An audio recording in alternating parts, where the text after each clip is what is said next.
The Hail Varsity Radio Saturday Morning Show, presented by the Nebraska Lottery. Strap yourselves in. Here are your hosts, Chris Schmidt. Y'all don't even know he was a virgin until he was 28, and now, roll tide. And Mark Cranack. Time has come for someone to put his foot down.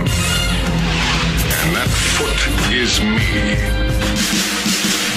Welcome to it on a Saturday morning. This isn't Mark Cranack or Chris Schmidt. It's Damon Barr.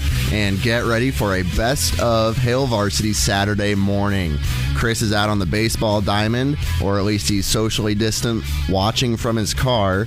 But anyway, we have a great show lined up for you today. In the 8 o'clock hour, we're going to kick things off with Mississippi State head coach Mike Leach, who was on earlier this week. And then Colorado Hall of Fame coach during the Big 8 days, Bill McCartney, is going to come on after the Pirate.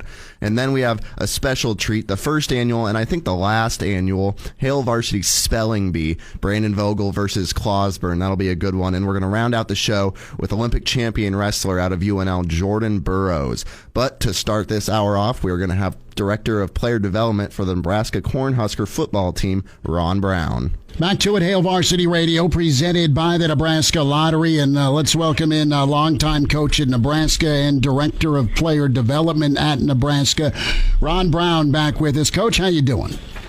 Good, Schmitty. How you doing, man? I'm doing all right. Thanks for a few minutes. I wanted to run you down today and just chat about a few things and kind of take me through this weekend for you. And before we talk Saturday's sermon at the Capitol, how have you been processing, dealing, and kind of coping with the last 3 weeks in this country? Well, of course, there's a lot of sadness and there's grief, but also, Schmitty, there's, I have a profound faith in the Lord Jesus Christ, and I've experienced a number of things all the way back when I was growing up in the 60s. There's a lot of things that are similar. I don't think life is a mountaintop where we've kind of made it to the top and now we're going to be all excited about it. I think we're in a merry-go-round, and it's a merry-go-round of sin, and it passes from one phase to the next. You think you've arrived, but you haven't arrived. It's sin just being spilled out across planet Earth, and so I just feel like here in America we've decided that we want less of the Lord and more of ourselves, and we're seeing the results of that. Ron Brown is with us. Coach, if you can you share what your message was Saturday? It was the gospel message of Jesus Christ, that God created the heavens and the earth. He created man. Man sinned. God had a plan for that man, all mankind, and that was to send his only Son, Jesus Christ, God the Son, who would die on a cross to pay the penalty of sin, and then rise from the dead, to proving that he was God in an amazing resurrection. And then he offers the new life of Christ right back to every man. So the question is, what is our response? Do we trust Jesus Christ for eternal life as our Savior and walk away from the sin which so easily besets us? Or do we reject it? And each man gets a chance to make that decision. So the reason why, Schmitty, I spoke at the Capitol, Kyron Williams, former player for me, had asked me to speak, and I told him I think the most compassionate thing that I could possibly do to everyone who comes is to remind them of this incredible gift of new life that Christ offers. And I didn't come to align with any group. I came to just represent the Lord Jesus Christ as a citizen of heaven and as a citizen of America. Ron Brown is with us on Hail Varsity. Coach, you have unique challenges every day with your role as director of Nebraska Player Development. That's kids getting to campus for the first time. That's kids that have been in it as a student athlete for a number of years. and you've served a number of years at Nebraska as a coach and now as a player development in charge of that. How do you approach the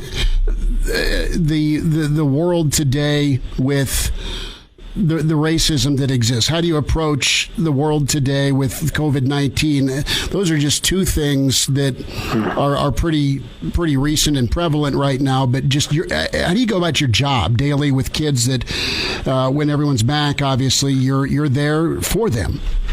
Yeah. Great question, Schmidt. You know, I've been a part of Nebraska football for 5 decades now as we start 2020 here. So I've kind of seen a variety of things, and not to say that I'm an expert on everything, but I know where to turn. And I have turned to the Bible in my own life because it is the Word of God, and it addresses every problem. You mentioned racism. You've mentioned COVID. It addresses the issue of sin, and the Bible also addresses pestilence and all kinds of different things that take place on this planet.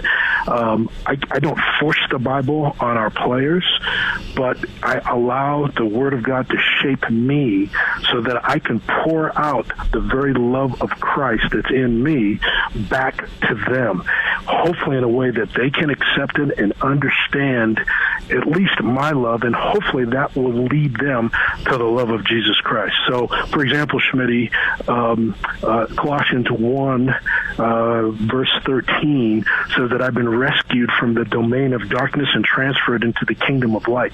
Man, that jacked me. Well, I've been on a rescue mission. Jesus Christ went on a rescue mission for me and every person on the planet. I trusted Christ as Savior Lord, and now I trust His Word.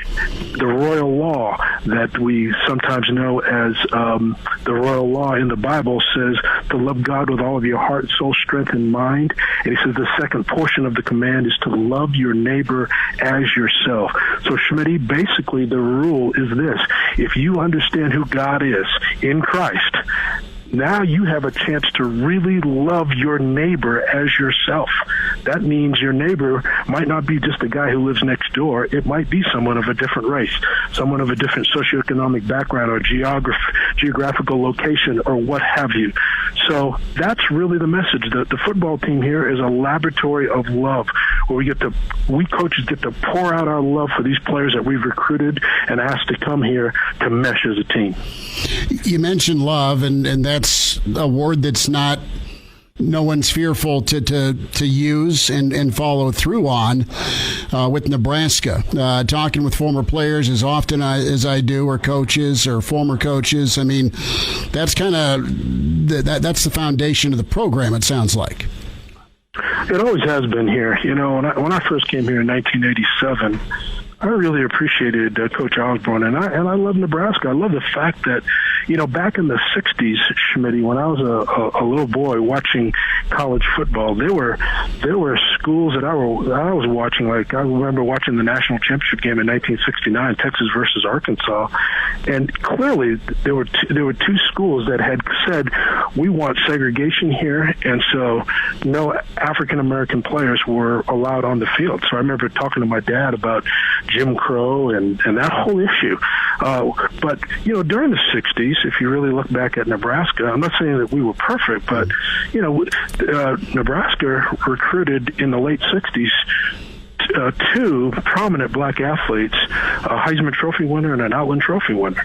So you had Johnny Rodgers from Omaha, and you had Richard Glover from New Jersey that came to America at a time when this nation was suffering through a number of issues of racist segregation, and many of the schools in college football was affected by it. But you had these two guys that were here at Nebraska who were being loved and being teammates, and also excelling on the football field. A few more minutes. Ron Brown's with us, Hail Varsity Radio, Director of Player Development at Nebraska. We're talking life and racism and of course, COVID-19. And, Coach, with the pandemic that exists, I mean, how have you been able to deal with that aspect of things? I know there are parameters being followed all across the city of Lincoln, but just in general, has it been a lot of distance work for you?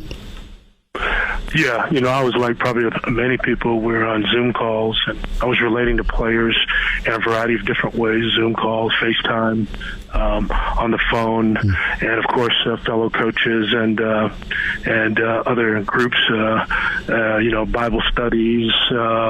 Just friendships, a variety of things. Yeah, we're all trying to adhere to the standards of the land, which was to keep at social distance and wearing masks and not opening up the country yet. But now that we've opened up the country a little bit, we've gotten out a little bit more. But yeah, right again, the Bible says this: count it all joy when you go through various trials, knowing this, that the trying of your faith works endurance. But let endurance have its complete work, that you may be complete and entire, lacking in nothing. So, Schmitty, really, the trial of pestilence or COVID, or the trial of human relationships, the lack of human relationships that we see in the sin patterns that are taking place, whether it's the brutality of police or racism or stealing or just a variety of things, all of the above, everything. Through the midst of the trials, the believer in Christ gets to use those trials as an opportunity to grow in his maturity in his walk with the Lord and become more Christ-like. And I believe that's really what the world needs. It needs people who will allow Christ to make them more Christ-like, to reach out, grieve with people, put their arms around people, love people, firmly follow the truth, forgive folks just the way I've been forgiven by Christ. As a football team, we got a great opportunity to be around guys from a variety of different backgrounds and to pour out our love to them. That's what I love about coaching, man. I always have. And I've always loved being here in Nebraska. Again, there's no place that's been perfect. Mm-hmm. We've all had our issues, and I'd have to raise my hand to say that I've had my issues as well, that I haven't done everything the Lord has wanted me to do over the years. But I'm thankful for His forgiveness, His grace, and His mercy, and I'm privileged to be able to offer that and pour that out to our players. Back with you, Hail Varsity Radio. Ron Brown with us, Director of Nebraska Player Development. Coach, quick thought on development, and this is more the football side. When it comes to guys getting ready and ramped up, I know there's training sessions going on, and then once things get passed, you can move to more hands-on work with players. The staff can. You had a knack of really producing high-level guys. You guys did a phenomenal job recruiting during your time at Nebraska, Coach Brown. And you specifically, when I look at your position groups, I look at the wide receivers you coached for a number of years, the tight ends you coached for a number of years, and even the running backs you coached. And man, young guys seemed ready to go with a role that they had earned. And I'm just kind of wanting a comment from you, if I could, just from the development side about Nebraska football, just how it was so well done from a development side to find kids, first of all, but second of all, get them ready through repetition. Well, I believe me, I think Coach Osborne had a whole lot to do with it as well, because Coach understood the principle that Vince Lombardi had always understood, and that is, you don't always get the best person, you get the right person. And when you get the right guy in the program, he may not always be the most talented, but he's going to develop and maximize his ability. And so maximization of your ability versus how you compare to somebody else was the mantra here at Nebraska. And I learned that very early here. And I think it's a great principle. I think that's a biblical principle as well. The other thing, Schmitty, is that we did a lot with getting repetitions to our players, all of our players. So if you're number one, number two, number three player, getting over 100 reps per day in a practice, I'll tell you what, they're getting ready. In 1994, we won the national championship. I mean, you look at that quarterback spot, we were down to our fourth and fifth string quarterback. There's no way we should, on paper, have won a national championship that year. But we did because our QBs were ready to go. And that's true of a lot of positions. It's been true of my positions as well. The other thing, Schmitty, that I would say is that you've got to devise, as a coach, opportunities for players to learn the system so well that they can actually go out in the off season when you're not allowed to coach them and actually go through the repetitions and the drills and so forth, and then be able to teach that to other younger players. So, for example, I would take my wide receivers and I would show them during the season when I could work with them what it meant to catch 300 balls a day on your own. That's 5 days a week that they would do that on their own in the off season, 1,500 catches a week. And if you had 2 10-week periods of that, that amounts to 30,000 balls per year that you would catch. And if you go through 5 years, Schmitty, of catching balls on your own, that's 150,000 passes that you've caught outside of Nebraska practice. And think about what a player will do in that 5 years. I mean, if you're 150,000 catches later, you're going to make a lot of improvement. So we had to get our players to buy into that. And I worked very, very hard at every position. That's just one example with the receivers. But the running backs, I always felt like, 2 is a party. You can start a party with 2. And I remember, for example, when Rex Burkhead had a very infectious polarization for Amir Abdullah. Man, Amir Abdullah, these 2 guys came from different areas of the country. They came from different backgrounds, but they just gravitated to one another. They loved each other, and that fed into each other, and the rest of the running backs took notes on that one, and they just followed. We had a great group of guys. We had some extremely high work ethic guys. Andy Janovich was part of that group. Armani Cross was part of that group. King Frazier was part of that group. There were guys that were totally bought in. On Saturdays in the off season, when there's no football, they didn't have to be here at the stadium. You can bet Burkhead and Abdullah was getting that group of running backs over to the complex, and they were just working out on their own, going through things, going through plays. So all of that, greatness is made in empty stadiums. It's only revealed in a full stadium. And so if you can get your guys, and with the help of the Lord, you can get your guys to buy into that, you're going to see a lot of maximum development, and guys will be able to hit the field earlier than normal. How many of those several thousand passes were off your left arm, man? I remember watching warm-ups where you're just going wherever you want with the football, and the guys, it's their job to catch it. Too many in that wide, cockeyed sidearm motion that I had. You wind up out of joint many times. You said you wind up, man. I mean, it's like you're on the mound. Hey, if they can catch my balls, they can catch anybody's balls, because those balls were coming wobbly and hard. That's pretty good. Ron Brown with us, Director of Player Development. Coach, thanks for sharing your thoughts today. Appreciate your time. Thanks, Schmitty. Thanks for having me, buddy.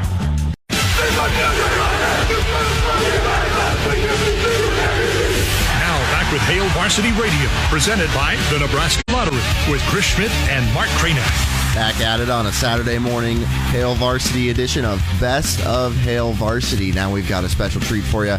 Mike Gilbert, O.J. Simpson's agent. We're going to wind back all the way to him, joining Hail Varsity with Chris Schmidt. Back in Hail Varsity Radio, presented by the Nebraska Lottery. Chris Schmidt, David Gustafson. 20 years ago this week, the O.J. Simpson saga began. Dates that are seared into your memory. Maybe the Bronco chase, the trial 6 months later.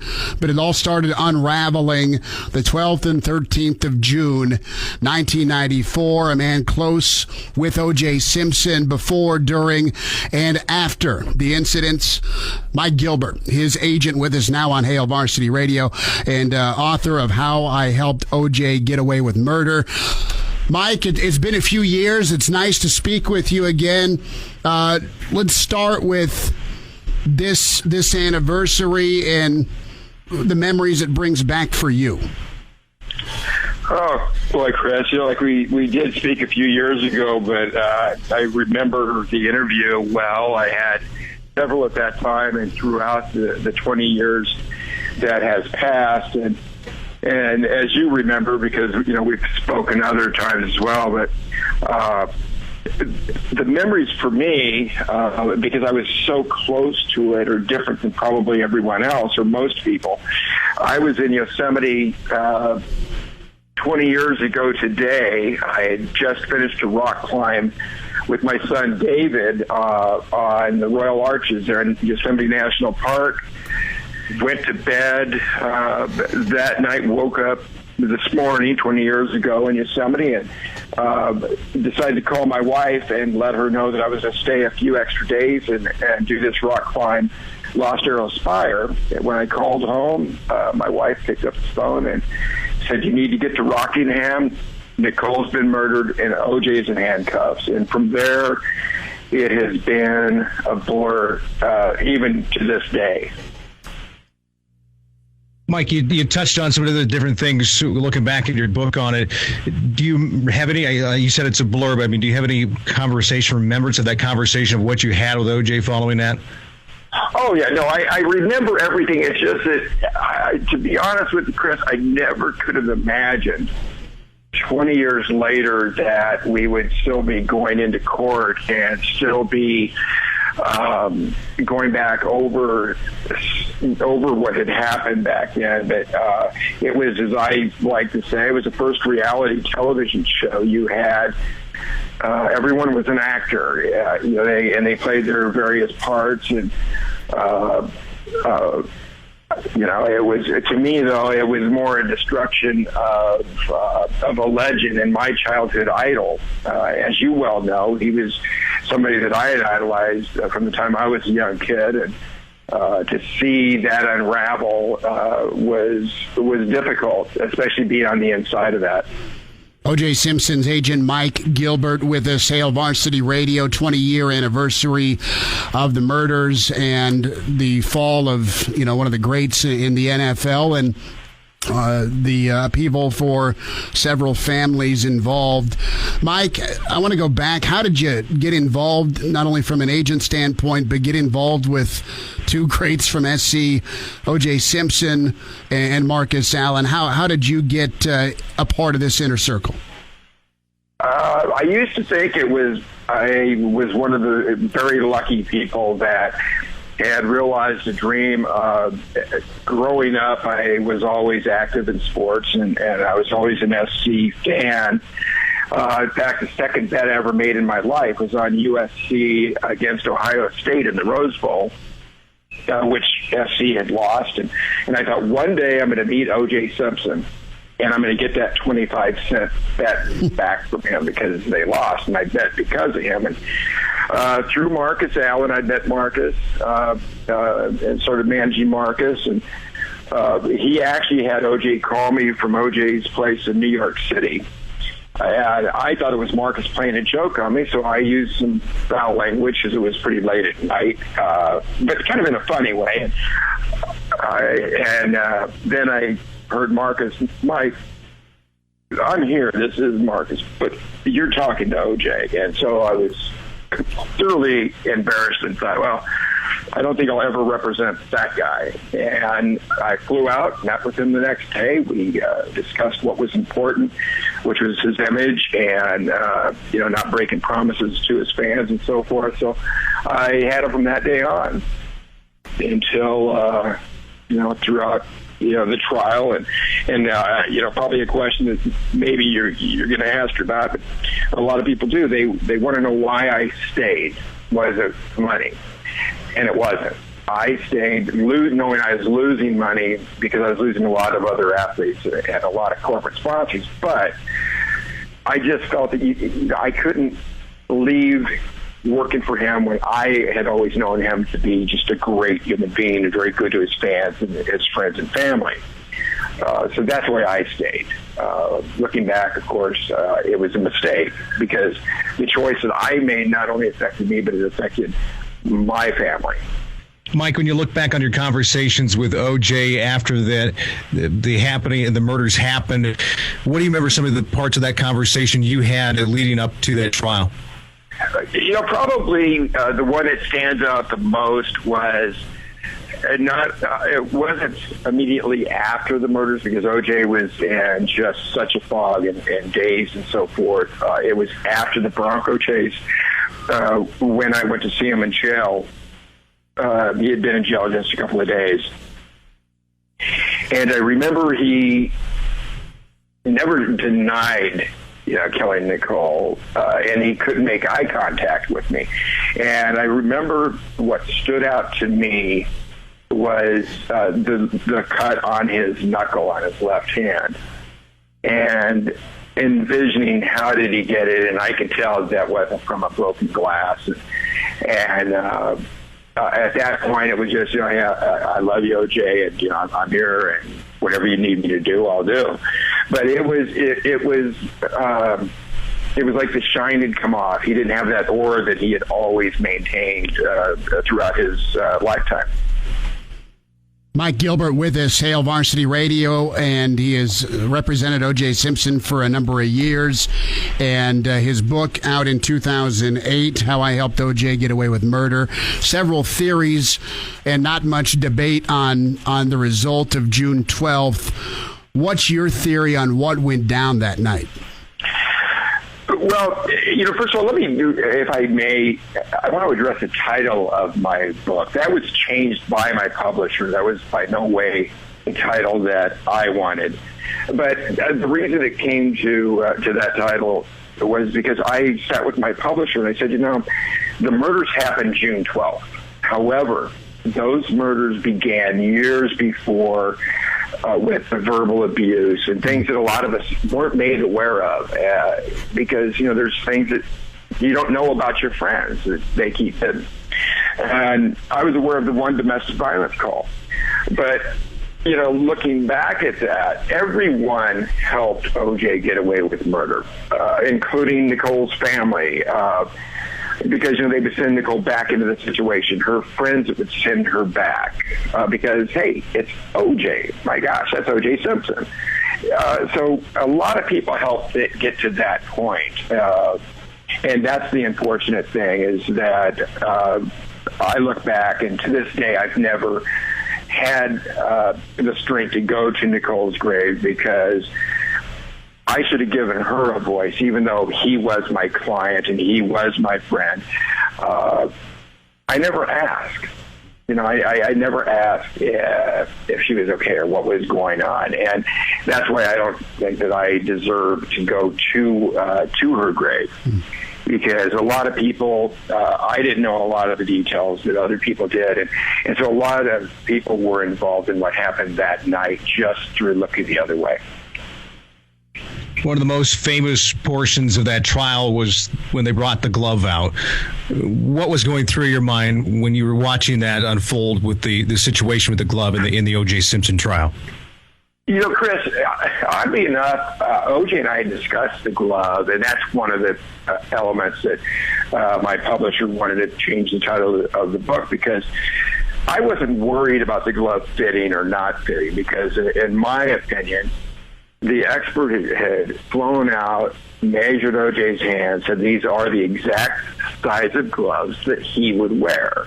And as you know, being from Nebraska, you know how cold it is. And some people like very tight-fitting gloves. Some people like loose-fitting gloves and so forth. So that was never, to me, it was never an issue if they fit or not. But sitting with OJ, he said, Mike, I'm not going to put the gloves on. Because, those gloves have Nicole's blood, and they held the knife that killed Nicole. So I'm not going to do it. And I said, OJ, either way you're putting them on. If it's the prosecution, which of course we preferred, or we're going to put the gloves on you, but you're going to have to put them on. And I'm not concerned with whether or not they fit or not. Because, if that's your concern, just don't take your arthritis medicine. And he looked at me and said, Mike, my hands would hurt like hell. And I said, why would they hurt? And he paused, and because my knuckles swell up, and I can't close my hands. And I said, I just kind of looked at him, and you could see the light come on, that, if you're worried about it, then just don't take your arthritis medicine, which is what he did. However, the gloves fitting or not fitting, Chris, when they went to put those on, it didn't matter to us. If they fit, if they slid right on, it was, of course, the gloves fit. My gosh, the experts said that. And O.J. Simpson has lost 23 pounds since he's been in jail. And we would have then looked at the jurors and said, if you lost 23 pounds, I bet you could wear some clothes you haven't put on in quite a few years. So we really didn't care if they fit or not. People really think that it was a big deal, but we just wanted Christopher Darden or Marcia Clark to put the gloves on where it was their evidence. By them doing that, they're saying these gloves are going to fit, and they made a big deal out of it. And Johnny Cochran goaded Christopher Darden, and then eventually Chris came out and said that they wanted the gloves to go on OJ, and so they, OJ had a chance to testify without being cross-examined. If you remember, when he put the glove on, he said they don't fit. It doesn't fit. And they didn't get to cross-examine him. And so Marcia was very upset because she had told Darden not to put the gloves on OJ, and he did. And the rest is, just kind of like folklore with Johnny Cochran. If it doesn't fit, you must have quit.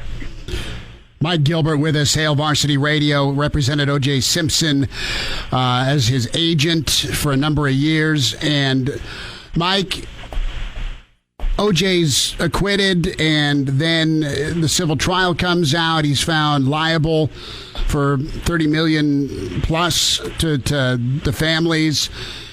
But O.J., for a time, is not doing time. And then the kidnapping, the armed robbery, the Vegas situation and incident happened. Were you still with O.J. at that time? I was during the civil trial, and Chris, my feeling all along, it was very simple. The verdict in L.A., I believe every verdict has been correct thus far.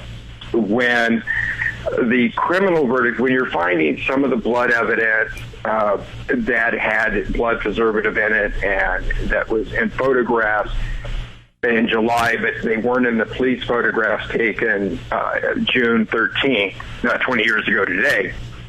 They show pictures of the gate, no blood. 3 weeks later or so, there is blood, and that blood had preservative, and then there's, of course, the missing blood from the vial that O.J. had given at Parker Center. So because of those elements, the jumping of the fence, we're going to save O.J., when none of the officers, all three detectives, none of them could remember why they went there. And my question to Johnny was, which he brought up at trial, if you just saw two people murdered, when you got there and you jumped the fence, you were doing it to save his life. You went to notify the ex-husband that his former wife had been murdered. He wasn't a suspect, and they all said he wasn't. So they said they went to save his life. My question was, did you draw your weapons? None of them drew their weapons. Did you call for backup? Because, of course, you don't know how many murderers there might be. They didn't call for backup. They didn't call for helicopters to illuminate the neighborhood where they don't know if these people, his estate was very large, he being O.J. So they didn't know. Were people going over the back fence? They didn't have any backup, helicopters, SWAT. They didn't draw their weapons. They didn't pull their shotguns out. So that, to the jury, you could see the jurors when each officer testified to that they absolutely didn't believe it. Now, I don't think any of the jurors would have said that O.J. Simpson was absolutely not guilty, but where does the lying and planning of evidence start? Where does it stop? And as Johnny Cochran had explained to me, he said, Mike, if you have a big pot of spaghetti and you're cooking it, and you have 20 family members and they're all hungry and they're ready to eat, you have a bunch of friends over, and you look down and there's a roach in your spaghetti. Now, you might, when you look at all those people, think, well, maybe just one dropped in from a cupboard or something, you throw it out. You throw that one roach out. But as you start stirring it, you're finding more and more roaches. At what point do you finally throw the entire pot of spaghetti out and order pizza?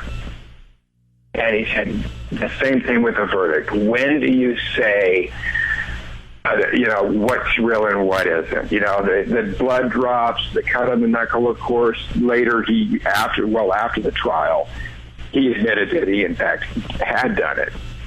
Before, he had only alluded that, even before the trial began, he said, I look at the DNA evidence, and this was a pre-trial when we had Judge Kennedy. He said, Mike, I look at the blood evidence, I see the blood drops, the cut on my hand, and I believe in the science, so I know I had to have done it. But if I did it, wouldn't I remember? And he was crying. This was before he had been bound over, and he was just crying because he couldn't remember if he had done it or not. And I do believe that was true at that stage. I don't think he really did remember that he had done it, because I know him, and that was sincere. That was probably one of the most sincere times I'd ever been around O.J. Mike, take us through the situation then in the Las Vegas hotel room. In Las Vegas, I had already stopped working for O.J., and a lot of that was just based on I stayed with him during the trials in L.A., the criminal trial, the civil trial, and, of course, child custody, because I felt that was the right thing to do. However, I based my opinions after. It was after, like I told him the night that he was acquitted. I said, O.J., you don't owe me anything. All you owe me is what you owe everybody else that supported you, to live a good life, be a good example, be a good dad, be a good friend, good member of society. Go back and be the person that I always knew you to be. And he gave me a hug and he said, I will. Now, that was the night he got out of jail. So that's all I wanted from him. And yet he ended up, once he got to Miami, he started acting like he was a 24-year-old rookie in the NFL with the strip clubs. And it was mainly the way that I saw him treating his daughter, Sydney, and some of the things that he would say to her. And at that point, I had enough, and I just couldn't work for him any longer. And I flew to Miami, and I told him that I was finished, and I told him exactly why. So when Vegas happened, I was no longer his agent, but I still had possession of a lot of his personal items in my storage unit in Hanford, California. And what had happened, the guy who worked for me had stolen the items and had been selling them, which we found out much later, had been selling them for 10 months. And he made the mistake of calling somebody that called Tom Riccio and to see if he wanted to buy them, because he had, I think, sold the Anna Nicole Smith diaries or something. And so Riccio had a connection to OJ, which was through me. He had the number, and he had called, didn't call me, he called OJ to see if OJ wanted to buy the stuff, because if not, he was going to. And at that point, OJ thought that it was me selling his items, his personal items, and it upset him. And he said, Mike Gilbert has that stuff. I can't believe he's selling my stuff. So it went on for, I think, 10 months or so that he was trying to get that back. So Tom set it up where OJ, when he was just in town, he would call this Bruce Perlon guy and have him bring the stuff to a hotel, like Tom was going to buy it, and OJ would just get what was his. That was the entire plan. Now, when he went in, everything was actually legal. His attorney, Yale Galanter, was out there with him and told him, go get the stuff. Just don't rough anybody up. That's your stuff. Problem is, elements of the crime. When he went in and he asked, first thing he did was, where is Mike Gilbert? And Perlon said I wasn't there. Well, he still thought I was in an adjoining room or something, but he was pissed, which I would have been very upset as well. However, when OJ said, no one leaves this room until we sort out what's my stuff, and that is, in theory, kidnapping. When you or I had been charged with it, if we were in Vegas, no. But, you had the cops, and they even came in much later. They didn't realize they were being recorded. And they said L.A. couldn't get this, and they said the N-word. but we got him. We got him. And they went on how stupid O.J. was and so forth. So people believe, and I believe, even though I did testify against O.J. at that trial, and as I felt, because people said, how could you testify against somebody that you loved and admired for so long? And it was, I didn't testify really against them. I testified just to the truth of what the facts were.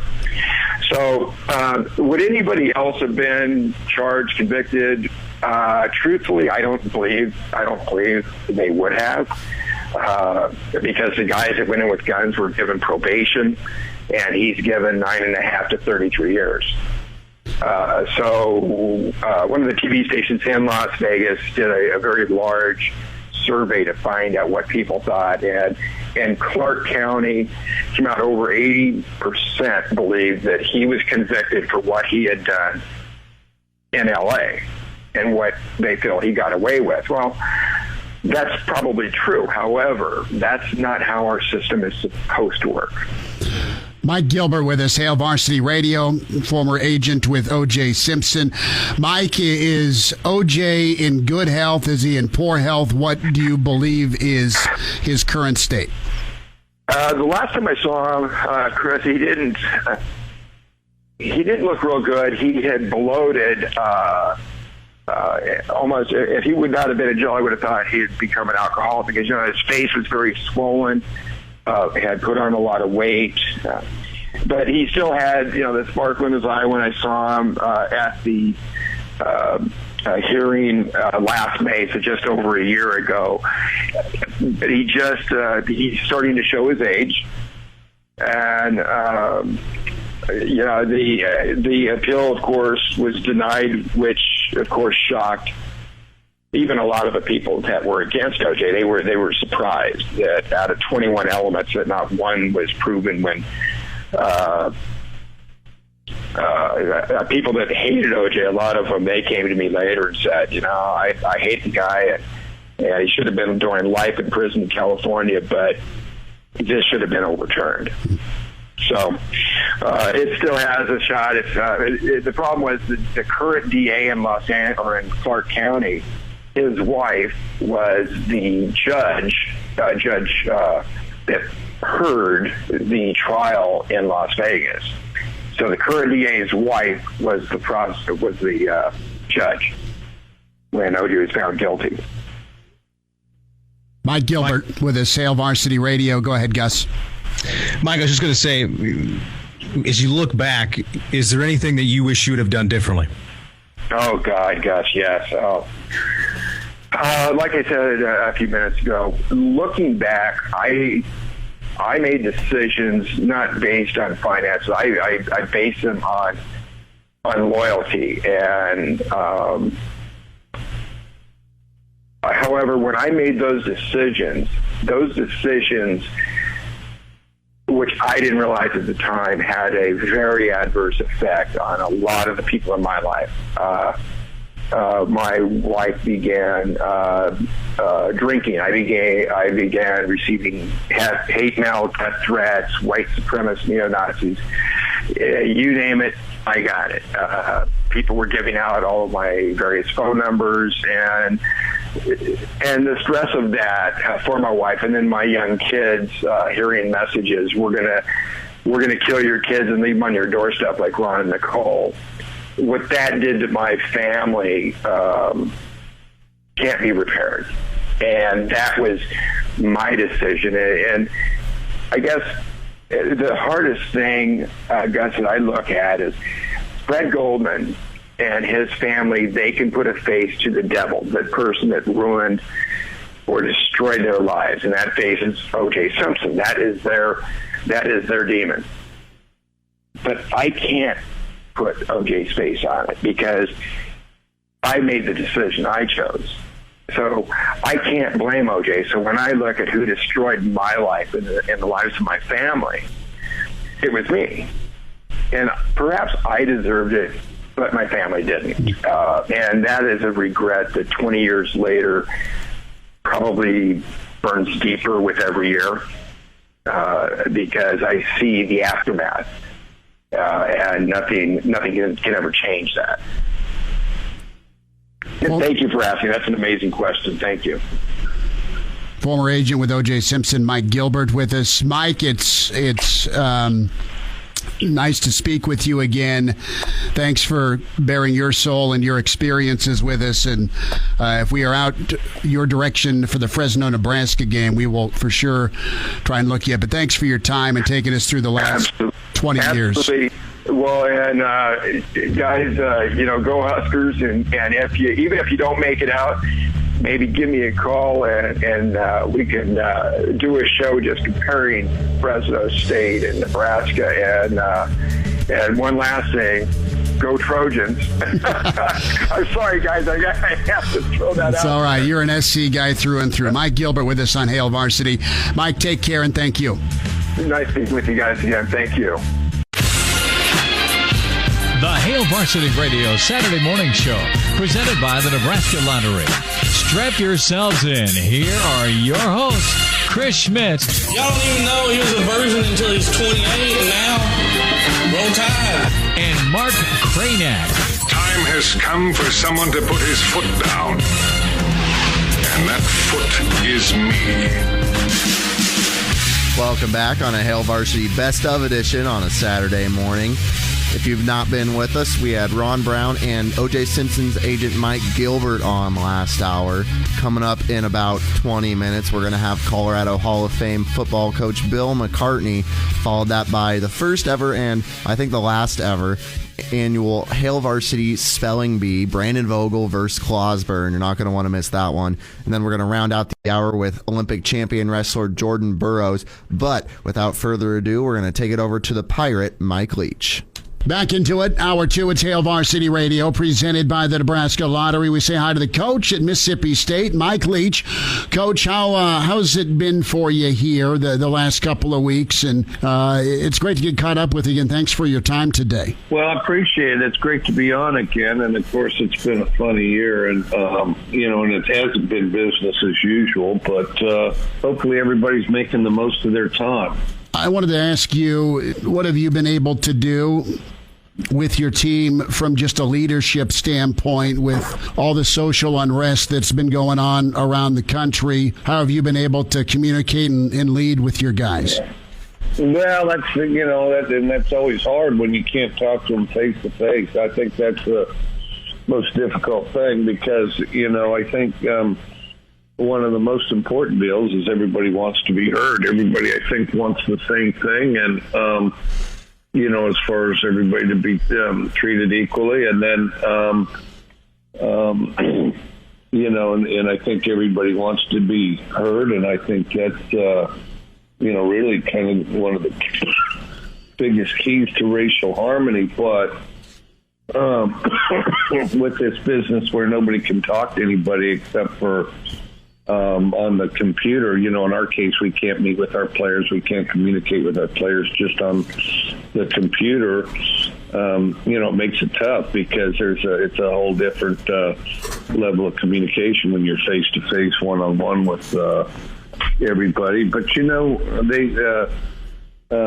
had a variety of things. We've had several, like I say, the meetings on the computers where we talk to our players, they express their feelings, and not just in smaller groups, but in the team overall. Then there was a march in Starkville that those that wanted to participated in that, and then so there's been a variety of things. And then we've had a number of counselors and people on campus, talking with our players and our and coaches, and. So, it's one of those things where, everybody's got to communicate, I think. Mike Leach with us, Hail Varsity Radio. When it comes to getting back to action in football on the field, you guys are a lot like Nebraska. Nebraska just got 2 spring practices. Did you even get a spring practice? No, we didn't get any. We had kind of one of the earlier spring breaks. Well, we were scheduled to start spring practice right after spring break, but then during that spring break, and that was the very week, where they said, all right, stay out another week, don't come on campus. And then, then they kept moving the finish line. And, that's the toughest thing about this is, and it doesn't matter what side of the coin you're on, that anybody's on. Everybody says follow the science. Well, the science has changed its mind no less than 10 times. So there's been a lot of stop and starts, So I think that everybody will be excited once, we're able to go. How about getting guys up to speed? Do you like the NCAA ruling where it's going to be kind of an NFL minicamp type opportunity where you can work with kids? And how do you go about getting guys up to speed? You've got younger guys, you've got older guys, but for you, this is all new guys. Well, I think that it's tough it's tougher for a new staff, but I also think that, the NCAA kind of did what they could with the time that they had. I think that I don't really have a better solution, and of course they're deferring to the experts on the thing, so we'll have to just make sure that we utilize the time we have as well as we possibly can. Mike Leach is with us, Hail Varsity Radio. Coach, I was doing a little research, and I need to hear about the Mike Leach rollerblade phase. Oh, I would like to still be in it. The biggest thing, because it's great exercise. It's just fantastic exercise. And I'm going to have to tell you the most important thing to the rollerblade phase is finding a good surface to rollerblade on. And, bike trails are pretty good and things like that. And really, it's just the discipline of going down there to do it. And the other great thing about rollerblading, it works your abs really good. They say there can be a high incidence of hernia issue with it, but I always liked it, and I need to get back to it. I got 2 sets of rollerblades that work perfectly well, if providing I put them on and make them go. And I need to get back to it because it was great exercise, and everybody needs exercise, particularly me.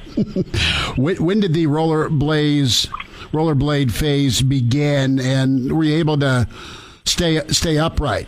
I mean, at least avoid the bumps and bruises. I was actually pretty good at. I mean, not some do a flip or tricks or anything, but I grew up skiing and that type of thing, and could ice skate. So it didn't take too long. But I'll tell you, it's concrete's a different surface than ice, for example. Like ice, ice, you hit it, and then, you go whizzing along the surface without tumbling and getting hung up, No, I like, some of these guys will not wear the pads. I don't fully understand that. I'm going to wear the pads. Especially the knee pads and the hand pads, but I don't go down very often. But when I have gone down, I was sure glad I had those suckers on. That's the way to be. Well, because what it does is, because the knee pads and the hand pads are kind of hard surfaced, and so then when you hit the asphalt or concrete, it'll shoot you along it kind of like you would on ice naturally. And, no, my deal was, the thing was, I went to, for a while, it was like anytime I went out, I wanted to go 6 miles. And I always felt like 6 miles on rollerblades equaled approximately 3 miles running, except for I felt like you got better ab work with the rollerblades. Mike Leach with us, Hail Varsity Radio. So, Coach, I saw this. Folks can get a personal message from you. How does that work? There's a site. A guy told me about this, and I hadn't thought much about it. And I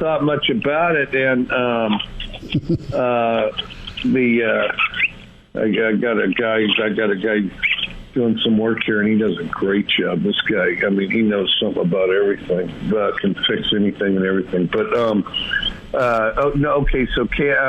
a guy who's kind of a computer whiz told me about this Cameo thing, and so then I saw it and thought, well, what the heck, good way to stay in touch with the fans, that type of thing. And anyway, it's worked out, so far so good.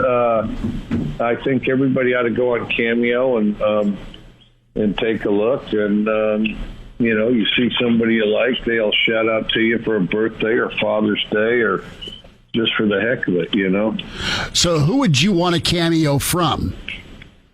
I would want one from Daniel Boone, Winston Churchill, Geronimo, Blackbeard, but trouble is you got to do George Washington, Abraham Lincoln. The trouble is you have to do current people. Anybody current? Shoot, I don't know. I admire a lot of people.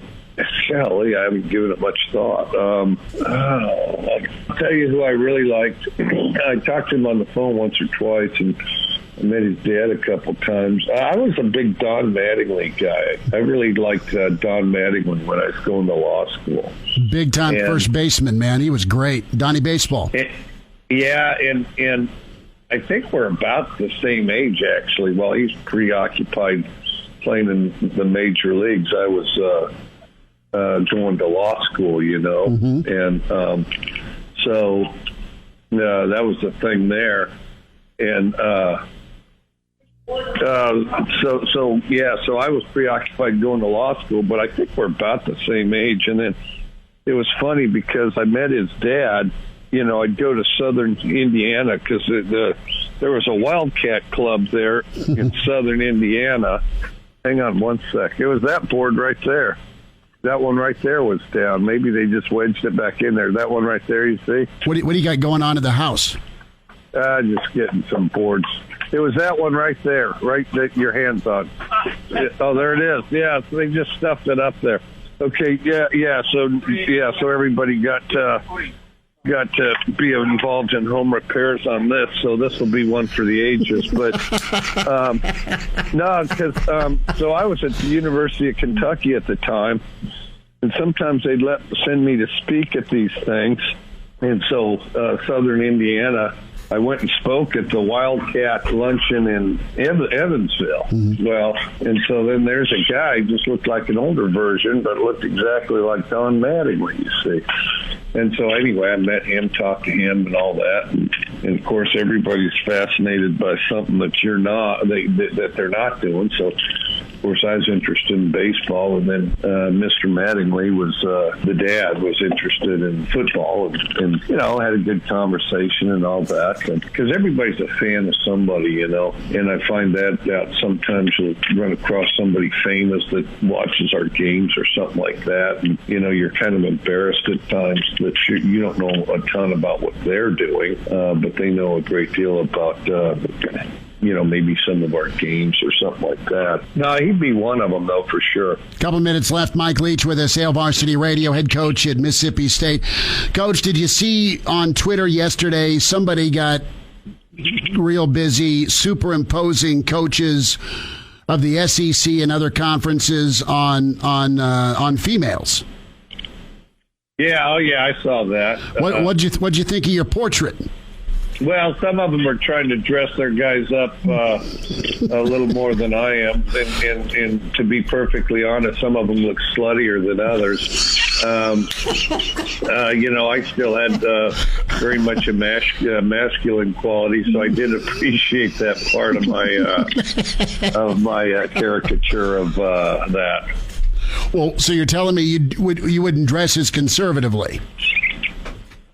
Well, I'd probably dress like I do now, to be honest with you.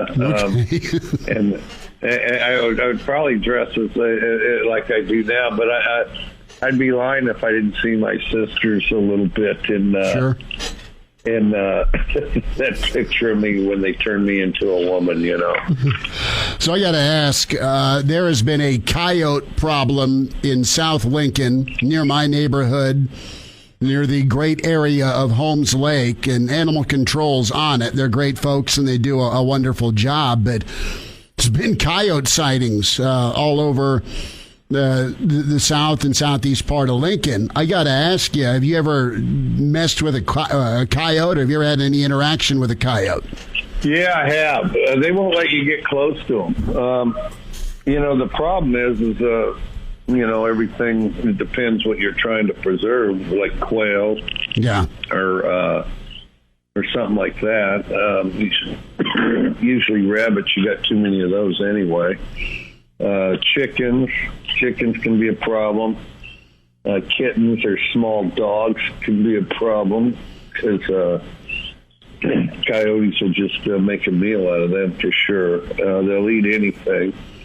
Once in a great while, I used to see them, be in the middle of the night, like when I was walking or something. But you'd see them glide through like a ghost, in somebody's front yard or something. Because we were on top of a hill, the end of a sort of a deal that they were kind of still building, so we were kind of like the last three houses. And so, it wasn't really just strictly a neighborhood. It was right adjacent to a field. But at any rate, you'd hear the coyotes. Every night. And then once in a great while you'd see them, and they just kind of glide, just kind of silently glide. And like I say, almost like a ghost, especially if there's snow out there. As far as humans, I've never heard of anybody having any trouble because they won't let you get close to them, and they're survivors too. They're hard to kill. I just saw a deal I was watching Mountain Man, and probably my favorite character on there, Tom Orr, was trapping coyotes. That's a good show, and they've just been around some of our newer developed neighborhoods. Mike Leach with us, Hail Varsity. I think those coyotes are going to stay there after they develop. They when I was going to law school, and same thing is now, I'm sure. Those coyotes are all over the Hollywood Hills, and somebody'd have a kitten or a little dog, and now all of a sudden they don't. And and there's a couple cougars up there too. I think they're about everywhere, and but they, they're real quick to run, and it's probably in their best interest because they do a good job of surviving. Mike Leach with us. Coach, we'll talk again soon, and it's awesome to get caught up with you. Thanks again. All right, well, great talking to you, and good to hear from you. Early to rise with Hail Varsity Radio, the voice of Husker Nation. Here's Chris Schmidt and Mark Cranick.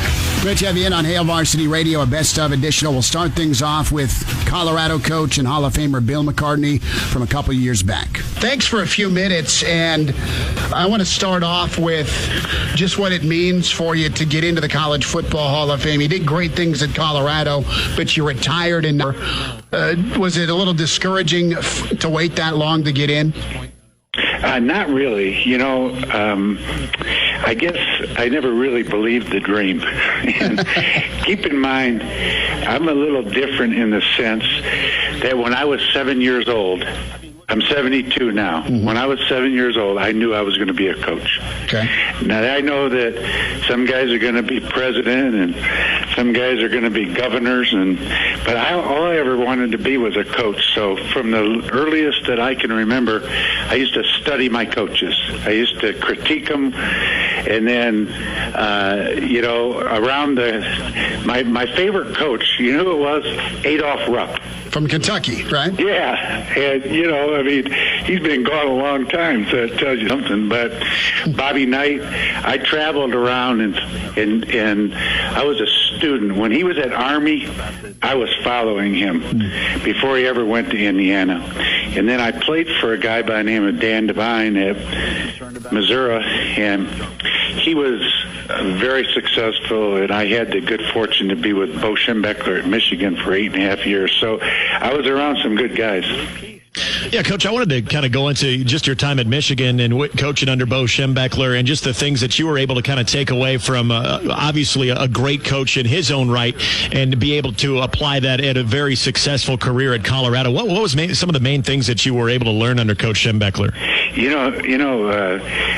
He really learned from Woody Hayes, and he was an assistant of Woody's prior to coaching against him. And Bo was the kind of guy, he had great attention to detail. He didn't overlook anything. But when I was most amazed and fascinated by him is after practice on Thursday, the game's on Saturday, practice over on Thursday, and Thursday was just a light practice. And then he would have the players go ahead and get showered, and then they would come into a meeting. And this meeting would be about a half-hour meeting before they went to dinner. And this is when he would give the pregame speech. A lot of guys think of a pregame speech as being in the locker room before the game. His was Thursday night. And I used to take notes. It was fascinating. It was incredible. And he would say, okay, men, here's how we're going to win this game. And he would go into great detail on how if we brought it all, that, we could get victory. And so I followed that pattern during the years that I was a head coach and learned a lot from Bo. Bill McCartney, College Football Hall of Famer with us, Hail Varsity Radio. You get to Colorado in 82, Coach, and in your third year, you take a step back and just win one game. Your 80 loves the direction you're going. You get a contract extension. You also made Nebraska your focal point. Talk about the Nebraska-Colorado rivalry and building a program that came from 7 wins before you got there to a national title in 1990. Well, keep in mind that, like I mentioned, Michigan and Ohio State would play last every year. Yeah. And so leading up to it, didn't matter how well we played, Bo would say, we're not ready yet, men. We're not ready for the Buckeyes. We've got to get better. And so I was there 8.5 years, so much a part of that. So when I came to Colorado, I said, who's our rival? Who's the team we have to beat? And nobody knew. Everybody said, well, we got to beat everybody. And I said, no, you don't understand. Who is it we have to beat? And so I chose Nebraska. And the reason that I chose them is they're a neighboring state. And back then, Oklahoma and Nebraska were 2 of the top 5 teams in the country. Yep. And so they were in our conference, obviously. And so we on the calendar, when we would post a schedule for the next season, we put every game in black letters and one game in letters, and it was always Nebraska. And so you achieve what you emphasize. If you want something bad enough and you target it and you put your whole heart into it, so here's what we had to do. We had to beat them off the field before we could beat them on the field. We had to out-recruit them. And so I would say to our coaches, don't bring me anybody on this campus that Nebraska doesn't want. I want the same guys they want. And we got to talk them into, in all honesty, Boulder has a lot of different appeal than Lincoln does. Lincoln's a big city. You can't even get across it on a bicycle. Boulder, you can go from one end of the campus on foot in 10 minutes. So, we just learned how to sell Boulder over Lincoln. And I guess when you look at the early challenges that you had at Colorado, what were some of the I guess the main resistance or the main challenges that you faced when you got on campus there? Indifference, apathy. They didn't love football like they do in some places. We only had 73 guys on scholarship. We were entitled to 95. Wow. Think about that. It was apathetic.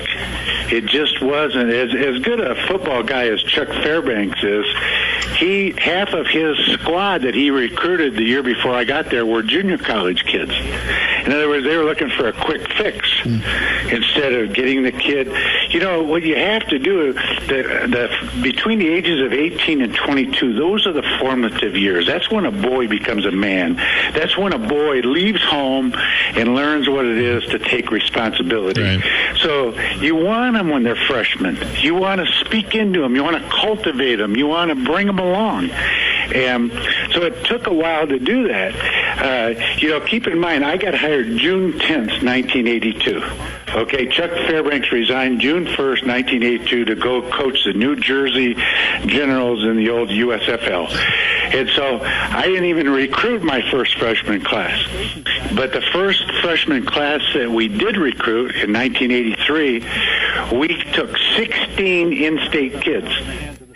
Think about that, because Colorado doesn't produce that many in-state kids, but we convinced the kid at home that it was their program and that they were going to be instrumental in rebuilding it. And what happened is there weren't a lot of great players, but they were great kids. And from that time on, when we recruited, they had great character, great appeal to them, and they helped us recruit some of the great classes that followed. And when you guys begin the successful trend that you start, I guess where did it start? Was there a certain player, a certain moment, anything that you can kind of point to when really things started swinging towards your favor, or was it just kind of the process that finally was embraced by the guys you guys were recruiting? Well, maybe look at it this way. There's a principle in construction. The higher you want to build, the deeper you have to dig. If you want a skyscraper, you got to go deeper. So you have to surround yourself with coaches and players who have character, who are guys that you can trust, who are guys that are not going to bail on you. And quite frankly, it's not the junior college player. With all due respect to the junior college player, by and large, there's a reason why he didn't go to a 4-year school when he came out. So, if you get the right coaches and everybody gets on the same page, all bets are off. And that's what we were able to do. We were able to put together a good coaching staff. Keep in mind, here's something people don't talk about, don't think about, but it's very much a concern. When you've never been a head coach, like I had never been a head coach in the college level, and I got hired at Colorado, I have to put a coaching staff together for the first time. That's not easy to do. In other words, how do you go out and get the top caliber assistant coach to come? And when you've never done it before, it's an imperfect science. So what happened with me is I made some mistakes, and I ended up hiring some guys that I had to release in order to surround myself. See, everything rises and falls on leadership. Everything does. Every home, every business, every church, everything rises. You show me strong leadership, and I'll show you something that'll stand the test of time. And that's what we had to do, and it's not easy to do, and I had to learn how to do that. But being under Schembechler, I knew what it looked like. I just had to step into it and grow into it. Bill McCartney, College Football Hall of Famer, with us, talking his program at Colorado. He took from nothing. They won a title in 1990, nearly 100 career wins. Coach, you mentioned the assistants you had, Gary Barnett, Jerry DiNardo, Carl Durrell, Jim Caldwell, who's with Indianapolis, Les Miles, Rick Neuheisel, Bob Simmons, guys that went on to their own jobs and very, very successful. Those guys, a lot of those guys were on staff with you when you won it all in 1990. You got the AP poll, the championship at 10-1-1 season. You beat Notre Dame. Talk about that 1990 season. Boy, you just did a really good job there of bringing back some names of guys who all went on and became head coaches. And won. Real quickly, DiNardo went to Vanderbilt. Lou Tepper went to Illinois. Gary Barnett went to Northwestern. Ron Vanderlinden went to Maryland. Bob Simmons went to Oklahoma State. Rick Neuheisel went on to Washington, UCLA. Carl Durrell, UCLA. Jim Caldwell, North Carolina. Ron Dickerson, Temple. Those guys they did the work, They really were instrumental in whatever success we had, and that's what helped us build it. But the truth is that Eddie Crowder and guys before him had done a great job of building a tradition at Colorado, and so Colorado is a football school. It has a football mentality. They're doing well in basketball right now, which I'm really happy for them. But it's like the Broncos in Denver. They love the Broncos in Colorado. I mean, they love them with a passion, and you can tap into that as a college coach. You can draw from that, and we tried to do that. Coach, we got to get a memorable CU Nebraska moment that you can remember. So many great matchups. I know some very big wins for you guys. What is there one game that really sticks out to you when you look back at that rivalry? Well, there is. And we were playing at Nebraska, and we had a good team. And, I mean, we went in there, and we were not an underdog. And both teams were particularly strong that year. And we had done everything we could to prepare. And yet we go in at halftime, and we're behind 13-0. And I'll never forget this. You know, generally speaking, when you haven't scored in the first half and you're on the road and you're trailing by a couple touchdowns, you got work to do. I go in the locker room, and before I can say anything, some of my older guys get up in front of the team, and I'm talking about with fire in their eyes, with tremendous passion in their hearts. They are talking to the younger guys in the team and said, this is what's going to happen in the second half. I swear to you, I didn't have to say a word. When I just listened myself. They got me more fired up. And we went out in the second half and scored 27 fourth-quarter points and won at in Lincoln for the first time in 26 years. So it was you know, everything rises and falls on leadership, and we had built a culture, and we had the caliber of competitor that when we were backed up and things weren't going well, they took over. Bill McCartney, Hall of Famer, former coach at Colorado. That 1990 win in Lincoln, was in the front row south end zone. Yes, I remember the 27 you touch on in the fourth quarter. It was raining, too. Yeah, it was so cold. But, yeah, that was a 1990 championship team. Coach, before we let you go, your decision to retire in 1994, a few years prior to that, you had started Promise Keepers men's ministry and have done such a fabulous job with that. Talk about your decision before we say goodbye to start Promise Keepers and then get out of college football when you did. Well, here's what happened. It's in the season. It's early in the year. We're undefeated. And our pastor in our church, we win on Saturday. And on Sunday, the pastor in our church the previous week has said, we got a visiting preacher next week. He's been preaching for 45 years. He's been all over the world, and he's coming with the single most important thing that he's learned in 45 years of preaching. And I remember thinking, what could that be? Well, the next week, this guy comes in from out of town. His name is Jack Taylor. I never met him before or since. And he says, you want to know about a man? You want to know whether a man has character or not? All you need to do is look at his wife's countenance, because everything that he's invested or withheld will be in her face. And he said, Almighty God has mandated that every man bring his wife to splendor in Jesus Christ. I turned and I looked at Lindy. We had been married 30-some years. I didn't see splendor. I saw torment. I didn't see contentment. I saw anguish. And I went, oh, my gosh. You know, that's why I resigned. I resigned, and I vowed that I would do everything that I could to lay down my life for my wife. And you guys probably know this, but 6 weeks ago she passed. And so I don't regret getting out of coaching. But you know what happened? 9 years later, after I resigned, I got a Valentine's card, and it said, I finally found the man I thought I married. Wow. So it took me a long time to learn to die to myself and put her first. Bill McCartney, Hall of Famer, college football, great coach at Colorado, great man off the field with Promise Keepers. Coach, best to you. Thanks for a few minutes. I'd love to catch up again. Thank you kindly. Take care. Bill McCartney with us, Hail Varsity Radio. Now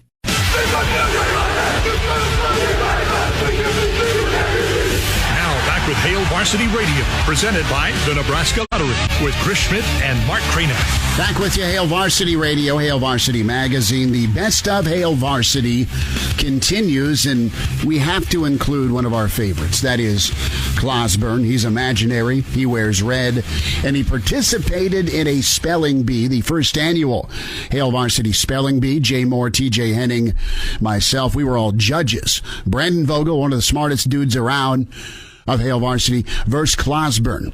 Enjoy. So Jay Moore is a judge in the first annual Hail Varsity Spelling Bee, as is TJ Henning, as am I. And we welcome in Brandon L. Vogel of HailVarsity.com and magazine. Vogues, what are your credentials again?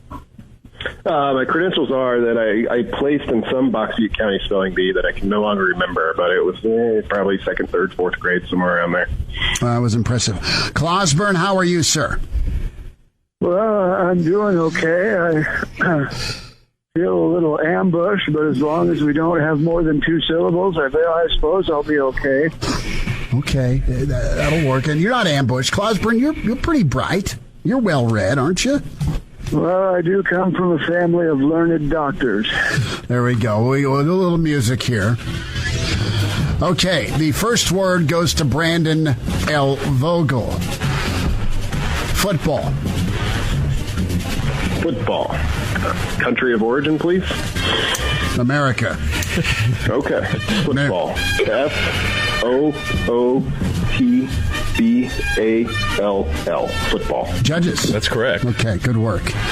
I'd like to raise a point of contention. The country of origin for football is America. Okay, thank you. Try to pronounce it correctly so there's no confusion. Thank you, Clausburn. Clausburn, Fumblerooski. Okay. Can you use it in a sentence? Dean Steinkuhler scored on a Fumblerooski in the 84 Orange Bowl.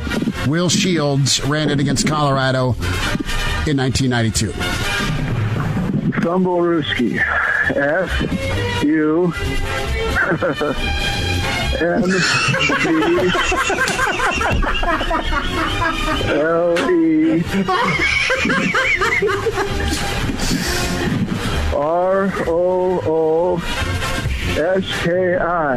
That is correct. That's correct. All right, well done. Vogel. Switzer. Okay. Let's see. S-W-I-T-Z-E-R. That's correct. That is correct. Okay. Clausburn. Missouri. Somehow I knew this was going to come up, and I would have been disappointed had it not.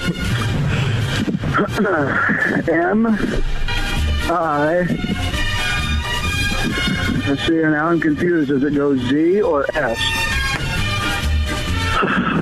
Let me start again. M-I-S-S-O-U-R-A.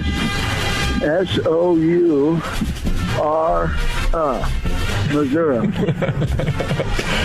We're going to take that. That sounds good. That sounds good. It's 2-2. Okay.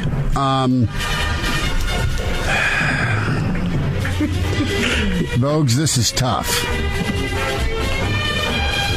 I'll do my best. Punt. I can't punt this one. I got to take it? Yes. All right. Punt. P-U-N-T.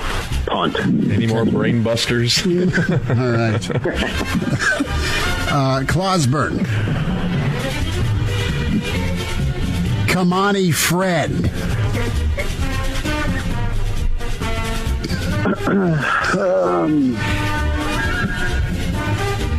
K-H-I-M-A-N-I.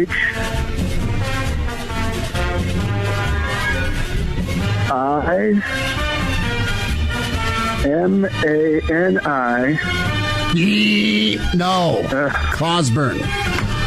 Of course. Well, no one watches basketball. What are you talking about? Kamani Friend is spelled K-I-M-A-N-I. Friend, F-F-R-I-E-N-D. One strike. I got the first name right. That's close enough. Clausburn. Don't argue with Hey, Pete! Hey! That's ridiculous. Okay. Vogues? Dadgummit. Okay. Vogues, Raiola. Raiola. I'm interested in the country of origin for this one as well, but I'll just go. America, Hawaii. Yeah, let's keep distinction. All right. R-A-I-O-L-I-A?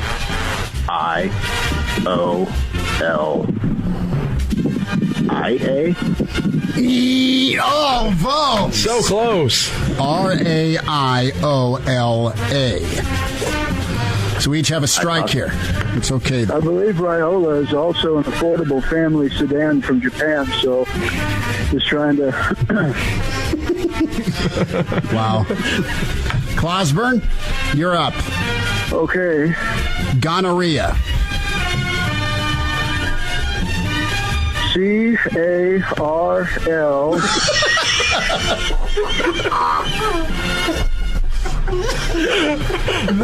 that wrong? That is incorrect. Oh. Two strikes. Two strikes. Oh, God. Vogues, spell flag.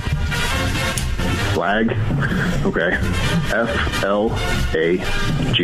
Flag. That is correct. Clausburn, you need to get this to keep it. Keep it rolling here. Are you okay? I'm okay. Okay. Tonyu Finoti. You give him all the easy ones.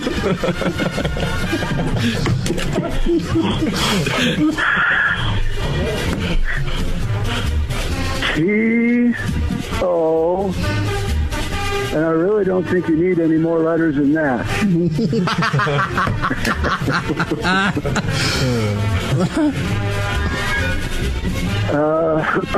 T-O-N-I-U. Ooh, correct on the first part. F-O-N-O-T-I. You got it. We are tied. We are out of time. We are going to hold this over for the next segment. Each will have one word. One word left. Sudden death. Clausburn, I'm impressed. You got Tonyu Finoti correct. In Vogues? I blacked out. I'm sorry. No, that's okay. Well played. And, man, Clausburn missed on Kamani Friend. And Vogues, you missed on Raiola. And Clausburn, we're going to leave the Carl one alone. Early to rise with Hail Varsity Radio, the voice of Husker Nation. Here's Chris Schmidt and Mark Creighton. The best of Hail Varsity Radio wraps with Jordan Burroughs. Jordan, I want to go back to your childhood. What was the inspiration and the motivation to get you involved and to really get that fire burning for wrestling at such a young age? You know, it's interesting because no one in my family ever wrestled, and I was the first and only child and just member of the Burroughs family to actually strap up some wrestling shoes and step onto the mat. And so when I did it, I enjoyed it right away because I was one of the smallest kids in my neighborhood growing up. I was the youngest of four in my family. I was kind of the run of the family, and it was a sport where you didn't have to be relatively big and to excel. And so I was successful right away, and I really loved the sport. And the biggest motivation for me was WWF. I really loved watching the WWF when I was a kid. And so I'm like, man, if this is what wrestling is all about, sign me up, I'm in. And got to my first wrestling practice, realized that it was a little bit different. It weren't people getting hit with chairs and thrown out of the ring and things like that. But it was still a great event, and it was really fun. Got to do a lot of traveling, meet some good lifelong friends early in the sport, and I've stuck with it ever since. Jordan Burroughs, a few minutes with us, Hail Varsity Radio, part of the State Games of America in Nebraska this year, Omaha and Lincoln. And log on for registration, SGA2015.com. Jordan, I want to go to the wrestling fandom. Who was your wrestler growing up? Who did you love in the WWF, WWE, and who was your kind of your guilty pleasure from a villain standpoint? Let's see. When I was growing up, I really liked the Ultimate Warrior. Good call. I remember the Ultimate Warrior and Macho Man Randy Savage were my two favorites as kids. I had a little action figure, the Ultimate Warrior, and then I used to like put rubber bands around my biceps because I wanted to be like the Ultimate Warrior growing up. And then I had a Macho Man Randy Savage pillow that I had with me as a kid. And I'd say one of my favorite villains was, I like the Undertaker. I always thought he was cool, just his entrance and the way he would scare people, and he would always come out with his buddy Paul Bearer and his brother Kane, and it was interesting to see those guys in the persona they portrayed into the wrestling world. But those were some of my favorite guys growing up, and I really love the sport. Now as I get older, I realize that it's more of a show, but when I was a kid, you couldn't convince me that it wasn't real. Well, that may have been the inspiration, but you obviously excelled on the mats, not in the WWF ring. But what eventually brought you to Lincoln? I mean, there's a lot of great wrestling schools out there. One of them is Nebraska, obviously. But what was the final decision, and what made you choose Lincoln over everybody else? I actually had a buddy of mine who was a college teammate and a high school teammate as well. His name was Vince Jones. He was an All-American at 184 pounds in 2009. And we were high school teammates. We started wrestling in our same youth program back in New Jersey, and we were actually next-door neighbors, believe it or not. And so he was a year older. He chose to come to Nebraska a year before me, and we really wanted to wrestle together again. And so he kind of put in a good word with the coaching staff here at Nebraska, told them about myself, and they came back to recruit me, and I was successful at my junior and senior year of high school. I was a state runner-up as a junior, state champion as a senior, also a senior national champ. And so they were like, man, this kid's pretty good. Maybe we will take you up on that offer. And so they came back, recruited me. I came here for a visit, loved it right away. I thought the facilities were awesome. The coaching staff was great. The city of Lincoln was a cool place to be, and the rest is history. So I really loved it right away. This was actually the only visit I took out of all of my entire recruiting process as a senior in high school. This was the only visit I took, and I signed a couple weeks later.